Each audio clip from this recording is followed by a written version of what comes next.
Okay, we are going to use the tangent ratio. So let's get some of these dinosaurs out of the way. Great, we get dinosaurs out of the way and more dinosaurs show up. I know, let's sing a song. Okay, so right triangles. Got to remember what we're dealing with. Now, the legs get names.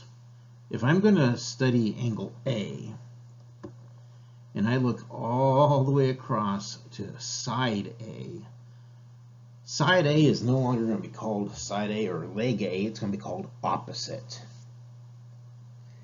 And then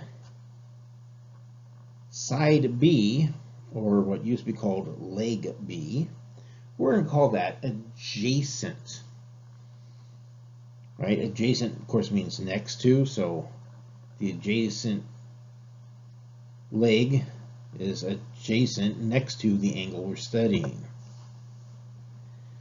Now, if I pick a different angle, opposite and adjacent change places. Look at what happens if I choose angle B. Right? The opposite side is now side B. The adjacent side is now side A. Right? So don't try and memorize where opposite and adjacent are on a triangle. Like, don't try to memorize what one of these pictures looks like, because opposite and adjacent depend on which angle we're studying. Notice it's always an acute angle I have to pick. I'm not going to pick the right angle C. Now, again, don't think that these things are always going to be the same looking, right? The triangles can get rotated, right? Triangles can get flipped around. The orientation of the triangle may change. The angle we're studying may change, and that will affect the terminology. Okay, so if we've got right triangle ABC, and it looks like we want to study the acute angle A, the tangent ratio is always the ratio of the length of the opposite leg compared to the length of the adjacent leg. All right, so let's see if we can find the tangent ratio. So the tangent of S, and then for fun, let's also try find the tangent of R.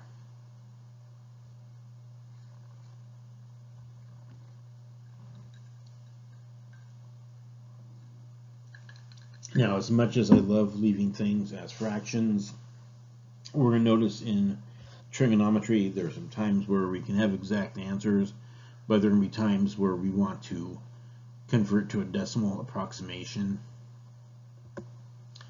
Okay, so if I'm standing at angle S and I need opposite over adjacent, well, what's opposite angle S? It looks like 80.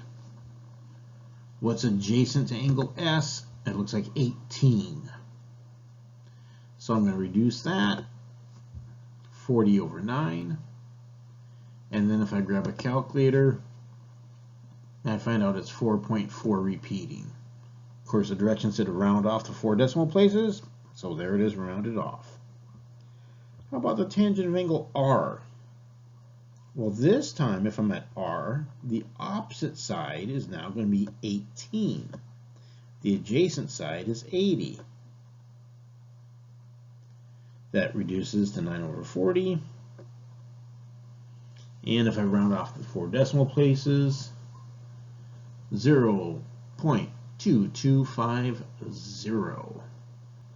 Of course, you're like, why do you have that 0 back there? Well, just following the directions, folks. Find the value of x. Bum, bum, bum. Okay, now at that 32-degree angle, the opposite side is 11, the adjacent side is x. So we're going to use tangent, right? Tangent of 32 degrees is the ratio of the opposite side to the adjacent side. The opposite side, of course, is 11. The adjacent side, of course, is x. Multiply each side by x. Divide each side by the tangent of 32 degrees.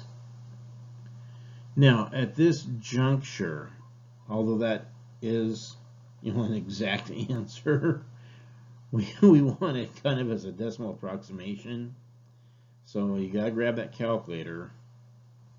And 11 divided by the tangent of 32 degrees should come out to be about 17.6. If you're getting some other really funky answer, you might want to make sure that your calculator was set for degrees, or that you understand how to push the buttons on your calculator in order. All right? So notice I've got it highlighted here on a calculator, or I made sure I was in degrees, and then I did 11 divided by a tangent of 32. All right. Nowadays, most calculators are going to just offer you degrees or radians. If you have an older one sitting around, it'll have the DRG button, which will give you a choice of degrees, radians, or gradients. I don't know why they bothered manufacturing calculators with gradients. I mean, you're not going to be doing that level of math, right? I mean, you can get through college calculus and college differential equations and not play with gradients.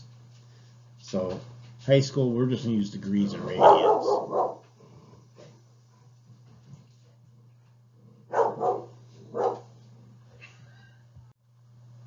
So the value of x is about 17.6. Hey, let's pretend we've got triangle ABC. There's a hypotenuse, C equals 20, leg B is 16. Let's find the tangent of A. Alright, so if there's no picture in front of me, first thing I gotta do is I better paint a picture. Oh, what a masterpiece there, Bob Ross, that was great. Or we can draw a triangle.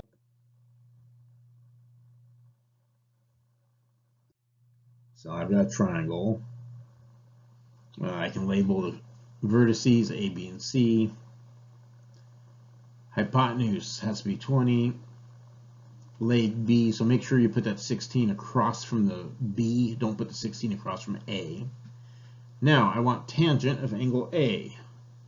So I need opposite over adjacent, and I don't know the opposite side. Oh, the Pythagorean theorem will come to save us. I can find the opposite side using the Pythagorean theorem. Of course, you got to remember to take the square root. Aha! Side A is just 12. So if tangent is opposite over adjacent, I know that the tangent of angle A will be 12 over 16. And of course, I can do some reduction. Tangent of angle A is 3/4.